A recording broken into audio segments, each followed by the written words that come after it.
Berdasarkan pada gambar ini, pasti kita akan tersenyum dengan gelagat lakonan mereka dan semestinya kita akan mengimbau kembali sequel kedua melalui filem Nasib Doremi. Jangan ke mana-mana, teruskan menonton.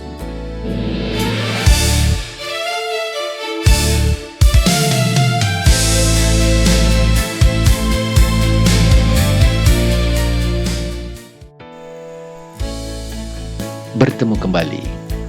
Jejak lokasi filem kali ini, kita akan menelusuri dan mengesan di mana terletaknya lokasi babak akhir daripada filem Nasib Doremi yang diterbitkan pada tahun 1966 arahan Tan Sri P. Ramlee. Filem komedi klasik Doremi juga diterbitkan pada tahun 1966, mempunyai dua sequel rasmi yang dibintangi oleh pelakon asal iaitu P. Ramlee, A.R. Tompel dan Ibrahim Din. Nasib Doremi adalah sambungan terus yang menceritakan kehidupan Doremi selepas menjadi kaya, manakala Laksmana Doremi tahun 1972 adalah sequel ketiga yang membawa ketiga-tiga sahabat ini ke alam dongeng epik Melayu. Untuk pengetahuan anda, lokasi penggambaran yang dikenal pasti dalam babak akhir itu di mana Doremi menaiki basikal telah dirakamkan di jalan kolam air Hulu Kelang, Selangor.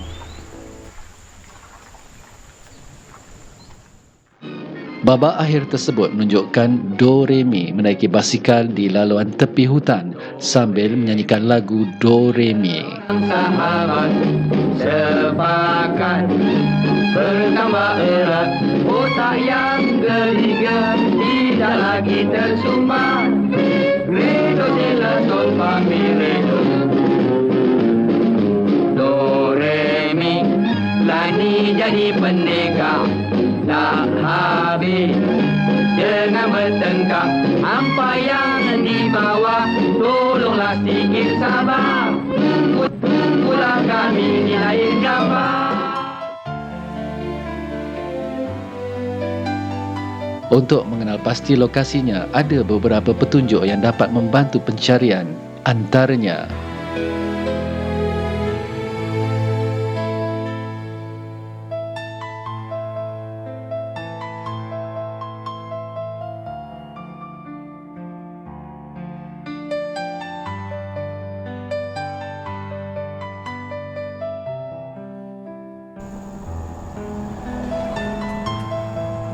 setelah 60 tahun berlalu, lokasi tersebut sudah banyak berlaku perubahan.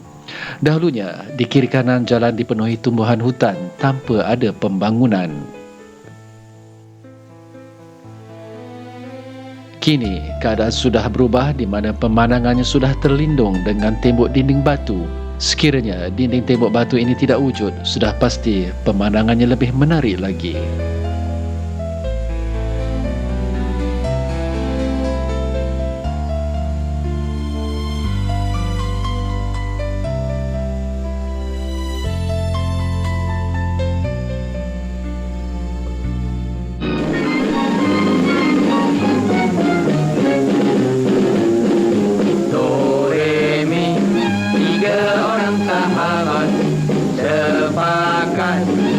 Bertambah erat, otak yang geliga tidak lagi tersumbat.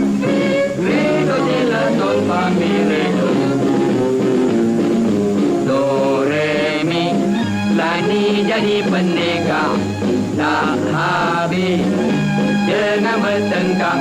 Apa yang dibawa tolonglah sikit sabar, pula kami nilai gambar.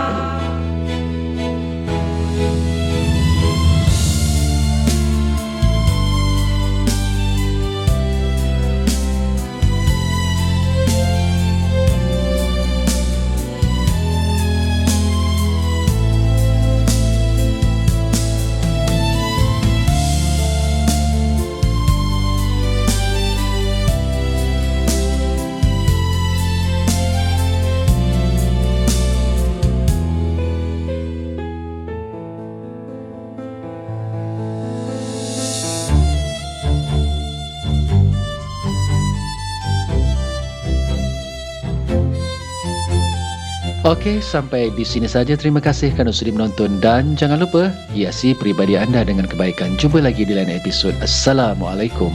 Bye-bye.